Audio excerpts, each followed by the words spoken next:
శ్రీ అయ్యప్ప స్వామి కథా సంగ్రహము.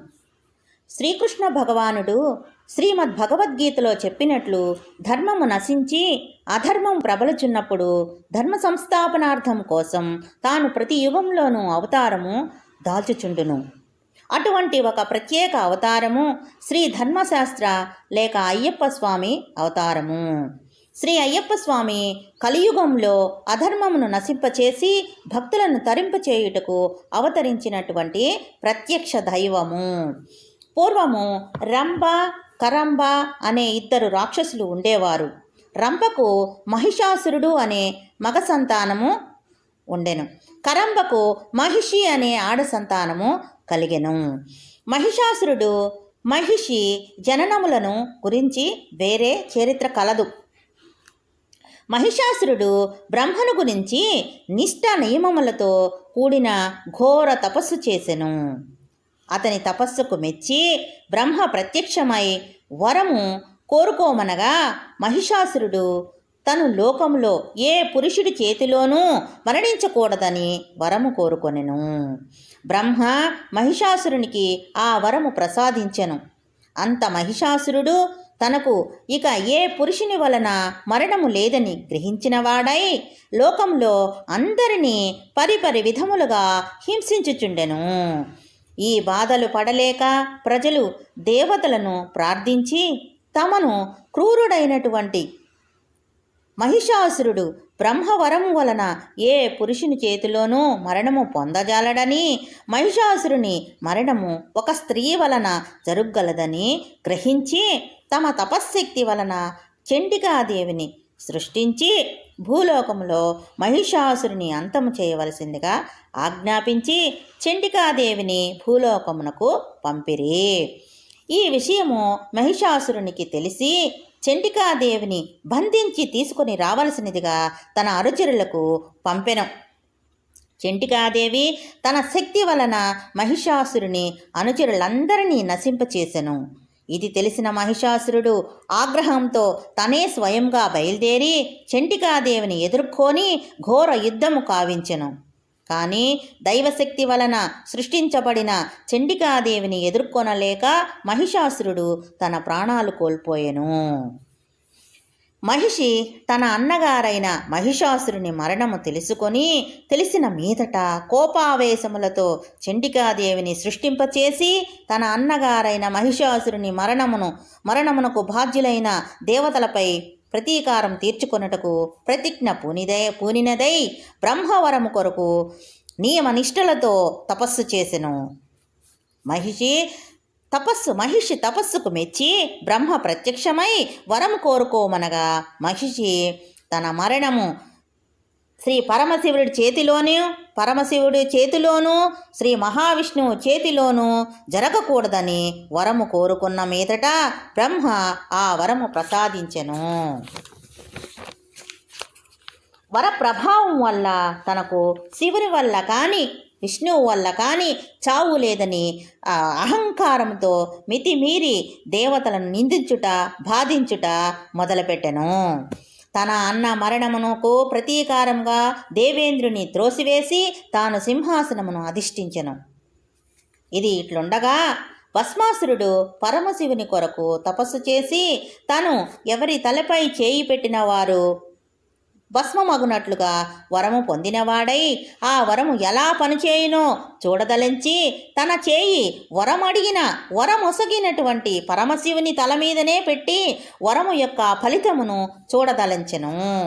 అటు దేవతలు పరమశివునితో మొరపెట్టుటకు వచ్చిన విషయము ఇటు పరమశివుని వరప్రసాద మూలకముగా భస్మాసురుని ప్రయత్నము అన్నీయూ గ్రహించినటువంటి శ్రీ మహావిష్ణువు ఇక ఆలసించిన అటు దేవతల పరిస్థితి ఇటు పరమశివుని పరిస్థితి విషమించగలదని గ్రహించి అన్ని విషయములకు ఒకే ఒక మార్గం ఏర్పరచుటకు నిశ్చయించి వెంటనే బయలుదేరి మోహిని రూపము ధరించి శివుని సభయందు ప్రత్యక్షమై భస్మాసురుని ఎదుట నృత్యము చేయ మొదలుపెట్టెను. ఇట్లు భస్మాసురుడు మోహిని రూపంలో ఉన్న శ్రీ మహావిష్ణువు చేయుచున్న నృత్యముతో ఆనందభరితుడై మోహిని ఎట్లా నృత్యము చేయుచున్నదో తన కూడా అదే విధముగా ఆమెను అనుసరించుచు నృత్యము చేయుచున్న సభయందు అలాగే చేచుచుండెను.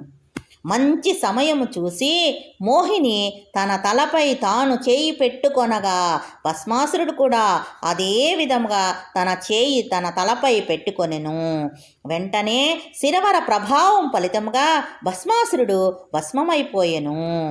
పరమశివుడు మోహిని అందచందాలు ఆమె నృత్యము చూసి ముగ్ధుడై ఆమెను మోహించి రమించెను.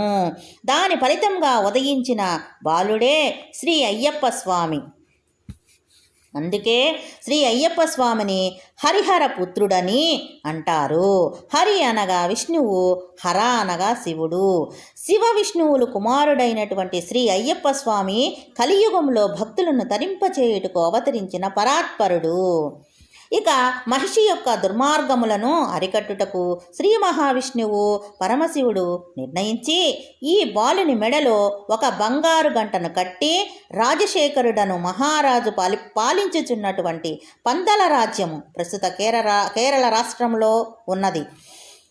పందల రాజ్యములో ఒక ఘోర అడవిలో విడిచిపెట్టి అతని కర్తవ్యము నెరవేర్చుటకు నిర్ణయించి ఆశీర్వదించిరి. ఆ సమయంలో పందల రాజ్య మహారాజు శ్రీ రాజశేఖరుడు వేట కొరకు ఆ అడవియందు తిరుగుచుండగా బాలుని రోదనము వినబడినది. వారు ఇంత ఘోర అడవిలో ఒక పసిబాలుని రోదనము ఏమిటి అని అటు వెళ్ళి చూడగా ఎంతో అందమైన ఈ పసిబాలుని అతని మెడలో కట్టి ఉన్న బంగారు గంటను చూచి మిక్కిలి ఆశ్చర్యంతో ఏమీ తోచక తికమకపడుచున్న సమయంలో భగవంతుడు ఒక బ్రాహ్మణుని రూపంలో అచ్చటకు ప్రత్యక్షమయ్యి ఈ బాలుని పెంచి పెద్ద చేయమనియు బాలుని మెడలో బంగార గంట ఉన్నందున మణికంఠుడు అని నామకరణం చేయమనియు బాలుని నిజరూపము 12 సంవత్సరముల తదుపరి తెలియవచ్చుననియు చెప్పి అంతర్ధానమయ్యెను. శ్రీ రాజశేఖర మహారాజుకు సంతానం లేదు. వారు ఈ బాలునికి మణికంఠుడు అని నామకరణము కావించి అల్లారుముద్దుగా పెంచుచు మంచి గురువు వద్ద విద్యాభ్యాసమునకు ఏర్పాటు చేసిరి. బాలుడు దినదిన ప్రమాణముగా పెరిగి 12 సంవత్సరములలో నేర్చుకోవలసిన అన్ని విద్యలు నేర్చుకొనెను.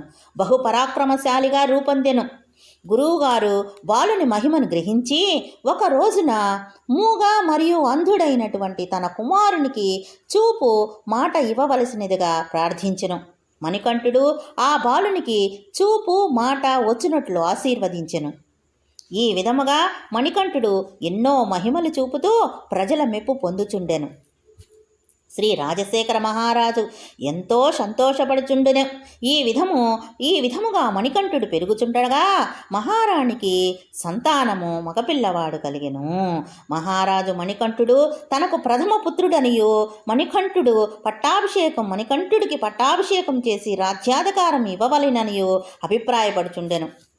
ఈ విషయము తెలిసిన మంత్రి మణికంఠుని వదిలించుకోవాలనని ఎన్నో కుటిల ప్రయత్నములు చేసెను. కానీ అవి అన్నీ కూడా విఫలమయ్యను.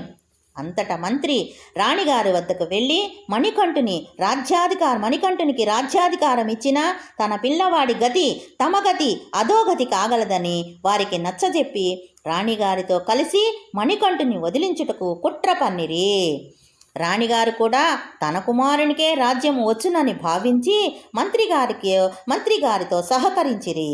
రాణిగారికి కడుపులో నొప్పిగా ఉన్నదనియు శిరోవాతము వచ్చినదనియు చెప్పి రాజవైద్యులు కూడా ఏమీ చేయలేకపోతున్నారనియు మంత్రిగారు రాజుగారితో చెప్పి దీనికి ఒకటే మందు ఉన్నది అని మహావైద్యులు చెప్పిరనియు అప్పుడే పితికిన పులిపాలు తీసుకొచ్చిన ఎడల వారికి తన రాజ్యములో అర్ధభాగము కానుకగా ఇచ్చుటకు చాటింపు వేయించిరి. కానీ ఎవరునూ ఈ పని చేయలేకపోయిరి. మణికంఠుడు ఈ పని చేయుటకు సిద్ధపడుననియు ఈ మార్గములో పులి వాత పడుననియు మంత్రిగారు రాణిగారు దురభిప్రాయపడుచుండిరి. ఇది అంతయు గ్రహించి మణికంఠుడు తను వెళ్ళి పులిపాలు తెచ్చుటకు సిద్ధపడెను. కానీ రాజుగారికి ఈ పని ఇష్టం లేకుండెను. అయినను మణికంఠుడు తండ్రికి నచ్చజెప్పి పులిపాలు తెచ్చుటకు అడవికి బయలుదేరిను. ఆ సమయంలో ఆ ప్రాంతమంతయు కొండజాతి బందిపోటు దొంగల బెడద ఎక్కువగా నుండెను. ప్రజలు భయకంపితులై ఉండిరి. అడవికి బయలుదేరిన మణికంఠుని వావర్ అనే బందిపోటు నాయకుడు ఎదురుపడెను. మణికంఠుడు ఓవర్తో పోరాడి అతనిని జయించెను. ఓవర్ మణికంఠుని శక్తికి ప్రబలంగా ఆకర్షితుడై తను ఇక మణికంఠునికి లోనై ఎల్లప్పుడూ భక్తి ప్రపత్తులతో ఉండగలనని వాగ్దానం చేసెను. అప్పటి నుండి మణికంఠుడు అండగా నిలిచి ఆ ప్రాంతమందున్న బందిపోటుగాండ్రనందరినీ తరిమివేసెను. ప్రజలు మరలా సుఖ సంతోషములతో ఉండసాగిరి. మణికంఠుడు వావార్తో తన నిజస్వరూపం ఏమిటో మహిషి సంహరణార్థం తను అవతరించినని చెప్పి వావర్ను ఎరిమేలి అనే ప్రాంతంలో కాపలా ఉండమని తను పులిపాల కొరకు ముందుకు సాగేదనని చెప్పెను. తదుపరి నిర్గుణ సాయుధ్యం కోసమై శబరి తపస్సు చేస్తూ ఉండిన స్థలమునకు చేరుకొని ఆమెను తన దివ్య హస్తములతో స్పృశించి ఆమెకు సాయుధ్యం కలగజేసెను. తదుపరి దేవలోకములకు వెళ్ళెను. అచ్చట మహిషి చేయుచున్న దుర్మార్గములు చూచి మహిషిని ఎదుర్కొని 21 రోజులు ఘోర యుద్ధము గావించెను. శివ విష్ణువుల సమ్మేళన శక్తితో మహిషి తట్టుకోలేకపోయెను. మణికంఠుడు మహిషి గొంతును తన హస్తములతో నులిమి చంపి 2 చేతులతో పైకెత్తి భూలోకంపై విసిరివైచెను. తను కూడా భూలోకమునకు వచ్చి మహిషి చేయుచున్న దుర్మార్గములు నశించినందుకు సంతోషముతో మహిషి కళేబరంపై నృత్యము చేసెను. మహిషి పడిన స్థలమే నేడు అజుతామేడు అని పిలువబడుచున్నది. ఇటులా మణికంఠుడు దేవతలను మహిషి బారి నుండి విముక్తి కావించెను. అప్పుడు దేవతలు శివ విష్ణువుల యొక్క శక్తిపుత్రుడైనటువంటి మణికంఠుడికి ప్రణామము గావించి తామేమి చేయవలయునో తెలియజేయవలసిందిగా కోరిరి. అప్పుడు మణికంఠుడు తాను చేయవలసిన మరి ఒక కార్యము గురించి చెప్పి తన తల్లిగారి రోగ నివారణార్థమై తనకు అప్పుడే పితికిన వెచ్చని పులిపాలు కావాలనని దేవతల సహాయము కోరెను. అంతటా దేవేంద్రుడు ఒక పెద్ద పులుల పటాలము సిద్ధమై మణికంఠునితో పందల రాజ్యమునకు బయలుదేరిరి. ఈ పులి సమూహాన్ని చూచి రాజుగారు ఆశ్చర్యంతో నిశ్చేష్టులైరి. కానీ మంత్రి మరియు రాణిగారు భయకంపితులైరి. కుట్ర ఎంతయో రాజుగారికి ముందుగానే తెలిసెను. ఇది అంతయు చూచిన రాజుగారు, రాణిగారు, మంత్రి మరియు తదితరులందరూ కూడా మణికంఠుడు సామాన్య బాలుడు కాదనియు సాక్షాత్ భగవత్ స్వరూపుడనియు గ్రహించి మణికంఠునికి సాష్టాంగ ప్రణామములు చేసి తమను క్షమించి రక్షింపమని ప్రాధేయపడిరి. అంతటా మణికంఠుడు ఆజ్ఞాపించగా పులులన్నయూ అంతర్ధానమయ్యెను. అంతా తన కర్తవ్యము అంతయు పూర్తి అయినదనియు తనకు ఇక సెలవు ఇప్పించవలసినదిగా మణికంఠుడు రాజశేఖర మహారాజును కోరెను. అప్పుడు మహారాజు మణికంఠునకు నమస్కరించి తన జ్ఞాపకార్థమై ఏదైనా ఇవ్వమని కోరగా తన జ్ఞాపకార్థము కొరకు ఒక ఆలయము నిర్మించవలసినదిగా చెప్పి తన చేతిలోనున్న ఒక బరిసెను విల్లును విసిరివేసి అది ఎచ్చట పడునో అచ్చట ఆలయమును నిర్మింప కోరెను. విసిరిన బరిసె శబరి తపస్సు చేసినటువంటి కొండపై పడెను. ఆ స్థలమునే శబరిమల అని అనుచున్నారు. మల అనగా కొండ పర్వతము అని అర్థము. అయ్యప్ప నామము. మణికంఠుని పందల రాజ్య ప్రజలు తమ తండ్రిగా భావించి అయ్యా అని దయాస్వరూపుడుగా భావించి అయ్యా అప్ప అని పిలుచుచుండిరి. అదే రాను రాను అయ్యప్పగా మారిపోయింది. ఈ విధముగా మణికంఠునికి అయ్యప్ప నామము వారి ఆలయము శబరి చేసిన కొండపై ఉన్నందువల్ల అయ్యప్ప స్వామిగా ప్రసిద్ధి గావించెను. శబరిమలలో శ్రీ స్వామివారి ఆలయం మణికంఠుడు విసిరిన బరిసెపడిన చోటుకు దగ్గరలో పరశురాముడు చేసిన పరబ్రహ్మ ప్రతిష్ఠ ఉన్నది. 18 మెట్ల మీదుగా ఆ స్థలమునకు దారియుండెను. తను అచటకు వెళ్ళి పట్టబంధము చిన్ముద్ర అభయహస్తంతో కూడిన ఆసనములో కూర్చుండి పరబ్రహ్మ ప్రతిష్ఠయందు లయమైపోయెను. రాజశేఖర మహారాజు ఆ స్థలంలో మణికంఠునికి ఆలయము నిర్మించ మొదలుపెట్టెను. పరశురాముడే శిల్పిగా వచ్చి స్వామి విగ్రహమును తయారు చేసెను. విశ్వకర్మ దేవశిల్పిగా ఆలయం కట్టుటకు సహాయపడెను. పట్టబంధము, చిన్ముద్ర, అభయహస్తములతో కూడిన భంగిమలో శ్రీ స్వామివారి విగ్రహమునకు ప్రతిష్ఠ జరిగెను. 1956 సంవత్సరంలో దుర్మార్గులు శబరిమలై దేవాలయమునకు నిప్పు ముట్టించిరి. భక్తులు మరలా ప్రతిష్ఠ గావించిరి. ఈ శ్రీ స్వామివారి ప్రభావము అప్పటి నుండి మరీ పెరిగిపోవచ్చున్నది. అయ్యప్ప స్వామి ప్రభావము దశ దిశలా వ్యాపింపచేయుటకు వారి భక్తులు కృషి చేయుచున్నారు. వారి కృషి పలు విధములుగా ఫలించుచున్నది. ఇది అయ్యప్ప స్వామి అనుగ్రహమే. శబరిమలలో శ్రీ అయ్యప్ప స్వామి వారి ఆలయము సుమారు 40 అడుగుల ఎత్తైన ప్రాకారము పైన ఉన్నది. అచ్చటనే శ్రీ గణపతిదేవ ఆలయము, ఆ వెనుకనే శ్రీ నాగరాజస్వామి సన్నిధి, 18 అంబడి ఇరువైపులా కరుప్పస్వామి, కడుత్తస్వామికి చిన్న ఆలయములు కలవు. వీరు స్వామికి ద్వారపాలకులు. శ్రీ స్వామివారి దేవాలయమునకు సుమారు 100 గజాల దూరంలో మాలికాపురతమ్మ అమ్మవారి గుడి కలదు. 18 అంబడి అనబడే 18 మెట్లకు ఎదురుగా హోమగుండము కలదు. ఈ హోమగుండంలో ఆవు నెయ్యి తీసిన తర్వాత ఆ కొబ్బరి చిప్పలను వేయాలి. ఈ హోమగుండంలోని జ్వాలలు ఒక్కొక్కప్పుడు 30 నుంచి 35 అడుగుల వరకు లేచుచుండెను. ఈ అయ్యప్ప స్వామి సన్నిధానమునకు ఉత్తరమున 20 చదరపు అడుగుల వైశాల్యము గల 2 కొలనులు ఉన్నవి. వాటిని భస్మకుళము, పాత్రకుళము అని అంటారు. వీటిలో స్నానము చేయనప్పుడు నూనె కానీ సబ్బు కానీ ఉపయోగించకూడదు. బట్టలు కూడా ఉతకకూడదు. పంపానది వద్ద ఏర్పాట్లు. పంపానది వద్ద యాత్రికుల సౌకర్యార్థము కొరకు యాత్రా సమయములందు కేరళ ప్రభుత్వం వారి అఖిల భారత అయ్యప్ప సేవా సమితి వారి ఎన్నో ఏర్పాట్లు చేస్తున్నారు. యాత్రికులకు ఎంతో సహాయపడుతూ ఉన్నారు. పంపానది వద్ద సుమారు 2000 కార్లు, 1000 బస్సులు ఆగుటకు తగిన ఏర్పాట్లు, సౌకర్యములు కేరళ ప్రభుత్వం వారు, పోలీసు శాఖ వారు చేస్తున్నారు. పోలీస్ బందోబస్తు కూడా ఉన్నది. మకర సంక్రాంతి సమయంలో కార్లు, బస్సులు ఒకే లైనులో సుమారు 25 మైళ్ళ వరకు నిలిచి ఉండటకు వీలుగా ఏర్పాట్లు చేస్తున్నారు. ఏ యాత్రికునికైనా ప్రయాణికునికైనా కారు కానీ లేక ట్యాక్సీ కానీ కావాలనన్నా పోలీసు వారు వైర్లెస్ లౌడ్ స్పీకర్ల సాధనాలతో యాత్రికులకు సహాయపడగలరు. కొంత కాలయాపన జరిగినా ఈ ఏర్పాట్లు వలన అందరికీ చాలా సదుపాయంగా ఉంటుంది. అయ్యప్ప సేవా సమితి స్వయం సేవకుల భక్తులకు ఎంతో సహాయపడుచుందురు. వారికి అన్ని విషయములు తెలియచేయచు లౌడ్ స్పీకర్ల ద్వారా యాత్రికులకు తీసుకొనవలసిన జాగ్రత్త గురించి చెప్పుచూ ఎప్పుడు హెచ్చరించుచూ ఉందురు. యాత్రికులకు కాలక్షేపంగా ఉండుటకు భజనలు, పాట కచేరీలు జరుపుటకు పెద్ద ఏర్పాట్లు కలవు. యాత్రా సమయంలో ఎప్పుడు కూడా ఏదో ఒక కార్యక్రమం జరుగుతూనే ఉండును. పంపానది వద్ద యాత్రికులకు సౌకర్యార్థం కొరకు ఎన్నో దుకాణాలు, తినుబండారములు, కాఫీ వగైరా అమ్ముచు చిన్న అంగళ్ళు కూడా కలవు. ఇండియా కాఫీ బోర్డు వారు మంచి కాఫీ అమ్ముతారు. పంపానది ఒడ్డున ఇసుకలో భక్తుల సౌకర్యం కొరకు ఆకులు, కొమ్మలతో వేసినటువంటి చిన్న పందిళ్ళు, కుటీరములు, పర్ణశాలలు అద్దెకు లభించును. పవిత్ర పంపానది శబరి కొండపైనున్న భగవాన్ శ్రీ అయ్యప్ప స్వామి సన్నిధానం తరువాత పంపానదికి శ్రీ అయ్యప్ప స్వామి చరితములో ఎంతో ప్రాముఖ్యం ఉన్నది. ఈ ప్రదేశము శబరిమల యాత్రలో ముఖ్యమైనది, పవిత్రమైనది. పంపానది ప్రస్తావన రామాయణంలో కూడా ఉంది. త్రివేణి సమీపంలోని పంపానది వద్ద శ్రీరామ పాదముద్రిక ఉంది.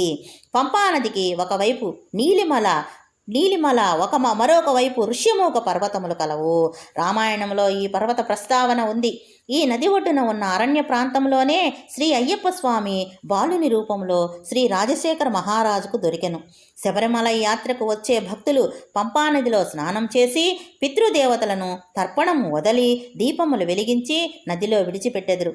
తదుపరి యాత్రికులు సమూహ పూజలు, భజనలు జరిపి వంటలు చేసి శ్రీ స్వామివారికి నైవేద్యం గావించి భక్తులందరూ విందు గావించెదరు. ఈ సమయంలోనే శ్రీ అయ్యప్ప స్వామి స్వయముగా భక్తుల రూపంలో ఉండి విందు ఆరగింతురు అని ప్రతీతి. అందుకే తమ సమూహంలో ఉన్నటువంటి భక్తులనే కాక ఇతర సమూహంలోనున్న భక్తులను కూడా విందుకు ఆహ్వానించెదరు. ఈ కార్యక్రమాన్ని పంపా సద్య అంటారు. మకర సంక్రాంతి నాడు ముందు రోజు రాత్రి ఈ పంపా విళుక్కును జరుపుకుందురు. మకర సంక్రాంతి నాడు శ్రీ స్వామివారి దర్శనము కావించి రాత్రికి జ్యోతి దర్శనము కావింతురు. ఈ పంపానది ప్రదేశమంతయు ఆకులు కొమ్మలతో నిర్మించినటువంటి చిన్న చిన్న పందిళ్లతోనూ కుటీరములతోనూ దీపములతోనూ పూజలు భజనలతోనూ స్వామి శరణం అయ్యప్ప శరణం స్వామి శరణం అయ్యప్ప అనే నినాదములతోనూ చూచుటకు కన్నులు పండుగగా వినుటకు శ్రవణానందముగా నుండి భక్తులకు ఎంతో ఉత్సాహం కలుగజేయుచు పంపా విళ్ళుక్కును జరిపిన మరుసటి రోజు నుంచి ఉదయము భక్తులు వేకోజామునని నిద్రలేచి కాలకృత్యములు తీర్చుకొని పవిత్ర పంపానదిలో స్నానం చేసి ఇరుముడి సంచులకు పూజలు మరియు హారతి కావించి ఇరుముడిని తలపై నుంచుకొని స్వామి శరణం అయ్యప్ప శరణం భగవాన్ శరణం భగవతి శరణం స్వామి శరణం అయ్యప్ప శరణం భగవాన్ శరణం భగవతి శరణం అని పలుకుచూ స్వామి సన్నిధానమునకు బయలుదేరుదురు. పవిత్ర పంపా నది వద్ద నుంచి స్వామివారి సన్నిధానమునకు మధ్యలో నీలిమల పర్వతము అనే ఒక పర్వతం కలదు. ఈ పర్వతము సముద్ర మట్టమునకు సుమారు 6000 అడుగుల ఎత్తును కలదు. ఈ ప్రదేశమంతయు ఘోర అడవి ప్రదేశము. భక్తులు కాలినడకన వీలుగా సన్నని కాలిబాట ఏర్పడినది. భక్తులందరూ ఒకరి వెనుక ఒకరు నడుచుచూ బహు జాగ్రత్తతో వెళ్ళుచుందురు. పంపానది తీరమున శ్రీ గణపతి ఆలయము, శ్రీరాముల వారు, శ్రీ ఆంజనేయ స్వామి ఆలయములు కలవు. అచ్చటనే ఒక ఎత్తైన స్థలమందు పందల రాజ్యాధికారి యొక్క చిహ్నము అతని ప్రతిమ కలదు. ఈ నీలిమల పర్వతము దాటిన తదుపరి శబరిపీఠము అనే ప్రదేశము కలదు. ఆ ప్రదేశమంతయు ప్రకృతి సౌందర్యంతో చూచుటకు ఆహ్లాదకరంగా నుండును. అచ్చటనే ఒక పెద్ద రాతిపై పాదముద్రికలు కలవు. వాటిని భక్తులు శ్రీరాముని పాదముద్రలుగా భావించి ప్రణామం గావింతురు. అచ్చట నుండి శరం కుర్చాల్ అనే ప్రదేశంలో భక్తులు ఏరుమెలిలో పెట్టతుల్లాల్లో కావించి అచ్చట నుండి తెచ్చిన విల్లు బాణములు చిహ్నములను ఇచ్చట ఉంచెదరు. ఈ ప్రదేశం నుంచి శ్రీ అయ్యప్ప స్వామి వారి ఆలయం వద్దనున్న 18 మెట్లుకు సుమారు 10 నిమిషముల కాలినడక ఉన్నది. 18 శ్రీ అయ్యప్ప స్వామి ఆలయమునకు ముందున్న 18 మెట్లను 18 అని అంటారు. ఈ 18 మెట్లకు స్వామి చరితములో ఎంతో ప్రాముఖ్యత పవిత్రత ఉన్నది. ఈ 18 ద్వేషము, ఈర్ష్య, మాత్సర్యము, మదము, మోహము, లోభము, క్రోధము, కామము అను అష్టరాగములు, భూమి, జలము, ఆకాశము, అగ్ని, వాయువు అని పంచభూతములు, తమోగుణము, రజోగుణము, సత్వగుణము అను త్రిగుణములు, విద్య, అవిద్య అని చెప్పబడును. ఈ 18 ఎక్కుటకు కనీసము మండలము అనగా 41 దినములు శ్రీ అయ్యప్ప స్వామి దీక్షలో నుండి ఇరుముడి శిరస్సుపై నుంచుకొని వచ్చిన భక్తులే అర్హులు. 18 భక్తులు 2 సార్లు ఉపయోగించవలెను. మొదటి స్వామి దర్శనార్థముకు వెళ్ళినప్పుడు, రెండవది యాత్ర ముగించుకొని తిరిగి వచ్చినప్పుడు. ఎక్కునప్పుడు మెట్టుకు కొబ్బరికాయ కొట్టుతూ కుడికాలు ముందు పెట్టి ఇరుముడి తలపై ధరించి ఎక్కవలెను. మిగతా సమయములందు రావటానికి వెళ్ళడానికి వేరే మెట్లు కలవు, వానినే ఉపయోగించవలెను. తిరిగి వెళ్ళినప్పుడు కూడా పై మెట్లకు కూడా కొబ్బరికాయ కొట్టి కుడికాలు ముందు ఉంచి అయ్యప్ప స్వామి వారి వైపు ముఖమును ఉంచి దిగవలేను. శ్రీ స్వామివారికి వీపు కానీ వెనుక భాగం కానీ చూపకూడదు. భక్తులు ఇరుముడిని శిరస్సుపై నుంచుకొని 18 మొదటి సంవత్సరం శబరిమలకు వచ్చువారు మొదటి మెట్టుకు, రెండవ సంవత్సరం వచ్చువారు రెండవ మెట్టుకు ఈ విధంగా కొబ్బరికాయను కొట్టి మెట్టును ఎక్కవలను. ఈ విధంగా 18 ఎక్కిన పిదప ఎదురుగా శ్రీ అయ్యప్ప స్వామివారి దివ్య దర్శనము అగును. ఆ దివ్య దర్శన సందర్భంలో ప్రతి భక్తునికి భక్తి పార్వస్యములో ఆనంద బాష్పాలు కలుగు అనుభూతి చెప్పనలివి కాదు. అచ్చట నుండి ఆలయ ప్రదక్షిణ కావించి గర్భగుడికి ముందుకు స్వామివారి దర్శనమునకై రావలేను. ఈ 18 అన్న 18 మెట్లు సుమారు 5 లేక 6 అడుగుల పొడవు, సుమారు 8 అంగుళముల వెడల్పు కలిగి ఉన్నవి. మెట్లు చిన్నవి కాన తడిసి ఉండటం వల్ల భక్తులు బహు జాగ్రత్తగా ఎక్కవలెను. ఎక్కునప్పుడు తమ శిరస్సు పైన ఉన్న ఇరుముడి సంచులను ఒక చేతిలో గట్టిగా పట్టుకొని ఎక్కవలెను. లేకున్నా ఇరుముడి శిరస్సుపై నుంచి క్రింద పడుటకు అవకాశం కలదు. ఇరుముడి క్రింద పడకూడదు. పదునెట్టాంపడి ఎక్కునప్పుడు దిగునప్పుడు కూడా మెట్లకు రెండు వైపులా పోలీసులు అయ్యప్పలు నిలబడి భక్తులకు చేయి అందించి వారిని పట్టుకొని త్వరగా ఎక్కుటకు దిగుటకు ఎంతో సాయపడతారు. పదునెట్టాంపడి మెట్ల వద్ద నిలబడి ఆలస్యం చేసి కాలయాపన చేయకూడదు. ఆలస్యం చేసినా ఇతర అయ్యప్పలకు ఎంతో కష్టం కలిగించిన వారవుతారు. ఎంతో కష్టపడి కాలినడకన యాత్ర కావించి వచ్చి పదినెట్టాంపడి ఎక్కి శ్రీ స్వామివారి దివ్య దర్శనమునకై తహతహలాడుతూ లైన్లో నిలబడి శరణు చెప్పుచున్న భక్తులకు త్వరగా చోటునిచ్చి వారికి కూడా వెంటనే స్వామివారి దర్శనము శీఘ్రంగా దర్శనం చేయుటకు వీలు కలిగించుటకు ప్రతి భక్తుని కర్తవ్యము విధిగా చేయవలెను. పదినెట్టాంపడికి ఇరువైపులా శ్రీ కడుత్త స్వామి, శ్రీ కరుప్ప స్వామి విగ్రహాలు ఉన్నవి. వీరు ఇరువురు పదినెట్టాంపడికి ద్వారపాలకులు అని దీక్షలో ఉండి ఇరుముడి శిరస్సుపై నుంచుకొని వచ్చే భక్తులనే వీరు పదినెట్టాంపడిని ఎక్కిస్తారని, ఇతరులను రానివ్వరని ప్రతీతి. దీక్షా విధానము, మాలధారణము. దీక్షను అవలంబించుటకు ముందు భక్తులు స్నానమాచరించి పరిశుభ్రంగా నుండి వారి ఊరిలో ఉన్నటువంటి శ్రీ అయ్యప్ప స్వామి దేవాలయము కానీ, శివాలయము కానీ, విఘ్నేశ్వర ఆలయము కానీ వెళ్ళి స్వామికి పూజలు కావించి దీక్ష తీసుకొనవలెను. ఒక తులసిమాలను లేక రుద్రాక్షమాలను కానీ శ్రీ స్వామివారి పాదముల వద్ద ఉంచి పూజ చేయించుకోవలెను. కట్టెనర ఇరుముడి. శబరిమల యాత్రకు బయలుదేరే ముందు అయ్యప్పలందరూ కలిసి ఒక దేవాలయంలో కానీ లేక ఒక భక్తుని ఇంటిలో కానీ చేరి విఘ్నేశ్వరునికి పూజ చేసి తదుపరి శ్రీ అయ్యప్ప స్వామికి పూజలు సలిపి ఇరుముడి కట్టవలెను. ఇరుముడి కట్టే ముందు భక్తులందరూ కలిసి స్వామికి శరణం చెప్పుచు గురుస్వామి వారి అండన ఇరుముడి నింపుకొనవలెను. ఇరుముడి అంటే శ్రీ అయ్యప్ప స్వామికి అభిషేకము పూజలు చేయుటకు తీసుకువెళ్ళే పూజా సామగ్రిని భద్రపరిచిన సంచి. ఈ సంచిని 2 భాగములుగా తయారు చేయించవలెను.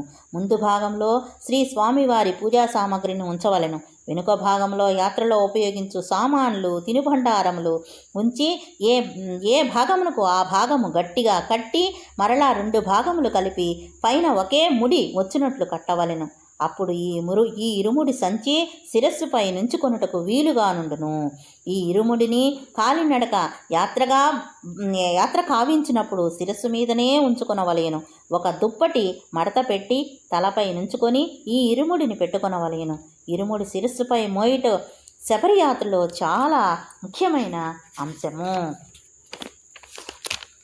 ఇరుముడి సంచిలో నింపవలసినటువంటి సామగ్రి: ఆవు నెయ్యి శక్తికి చిహ్నము.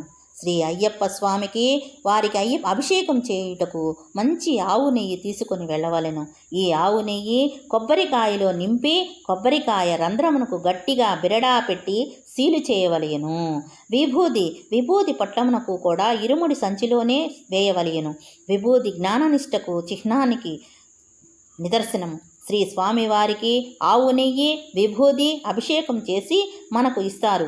ఈ అభిషేక పూజ ప్రసాదమును భక్తులు బహుభక్తి శ్రద్ధలతో స్వీకరించి వాటిని ఉపయోగించవలెను. ఈ ఆవు నెయ్యి, విభూది ప్రసాదముల వలన ఎంతో పవిత్రత కలదు. ఎటువంటి వ్యాధులనైనా సరే పోగొట్టగలిగే శక్తి ఈ ప్రసాదమునకు ఉన్నది. ఘనమైన వైద్యుల వలన నయము కానటువంటి ఎన్నో వ్యాధులు కూడా ఈ ప్రసాదము వలన నయమగుచున్నవి.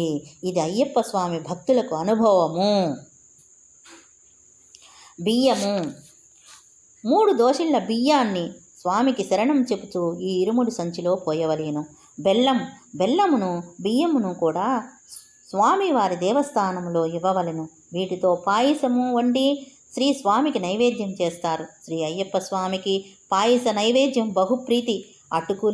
అటుకులు, పటిక బెల్లం, హారతి కర్పూరం, అగరవత్తులు, పన్నీరు సీసా ఇవి శ్రీ స్వామివారి దేవాలయంలో ఇవ్వవలెను. పసుపు, కుంకుమ, ఒక ఎర్రని వస్త్రము. ఈ పసుపు, కుంకుమ, ఎర్రని వస్త్రములను శబరిమలలో మన మాలికాపురత్తమ్మ అమ్మవారి దేవాలయంలో పూజ చేయించవలెను.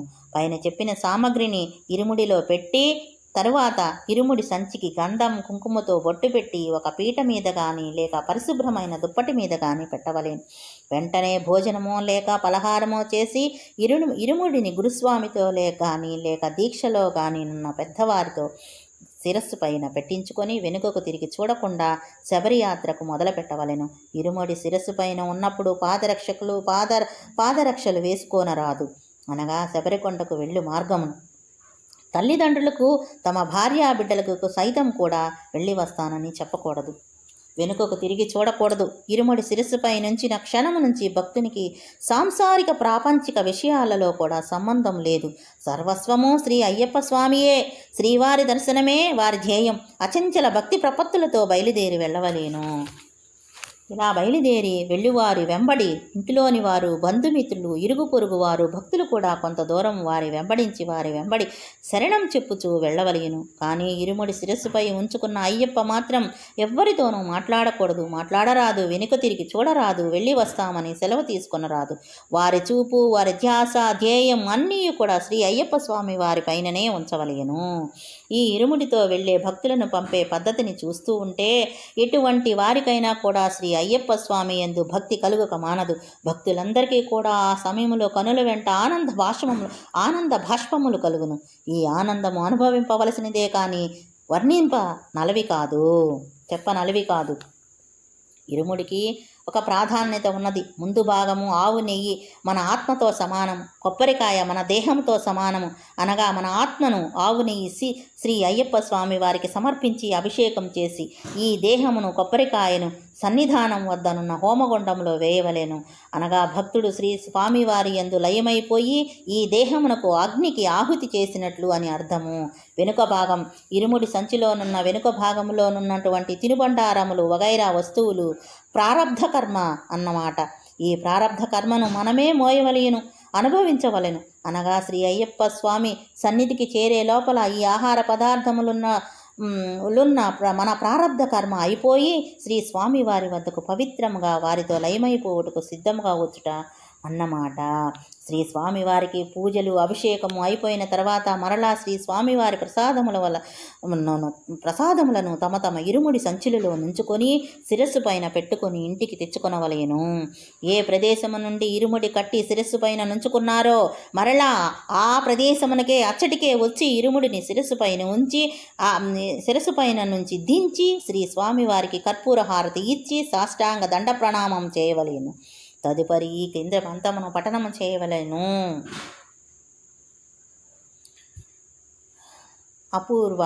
అపూర్వ అచలారోహ దివ్య దర్శన కారణ శాస్త్రముద్రాత్మక దేవా దేహిమే వ్రతమోచనం. అంతటితో శ్రీ శబరిమల యాత్ర ముగిసినట్టే.